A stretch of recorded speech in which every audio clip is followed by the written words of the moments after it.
সবাইকে ঈদ মোবারক, ভালো থাকবেন। আশা করি আবার দেখা হবে আপনাদের সাথে। সবাইকে ঈদ আনন্দ আলহামদুলিল্লাহ অনেক ভালো কাটছে। আমরা ভালো ঈদের আনন্দ করতেছি, অনেক ভালো। কি আনন্দ হলো? সকাল থেকে কিভাবে শুরু হলো? সকাল থেকে এই খাওয়া দাওয়া দিয়ে শুরু হয়েছে।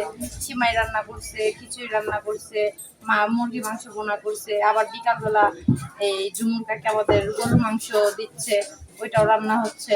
এইগুলাই প্রতিদিন তো আপনারা সাজেন, অন্যের জন্য সাজেন। না না, প্রতিদিনের মতো আজকে সাজি নাই। আজকে তো আজকে নিজের অন্যরকম সাজছি। আজকে নিজের মতো করে সাজছি।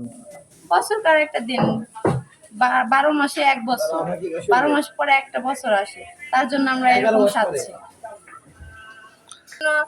আগে আমাদের এখানে মাংস বা কাপড় চোপড় কোনো কিছু দেওয়া হতো না। এখন মনে করেন আমাদের এখানে মাংস, কাপড় চোপড় এগুলো অনেক কিছু দেওয়া হয়।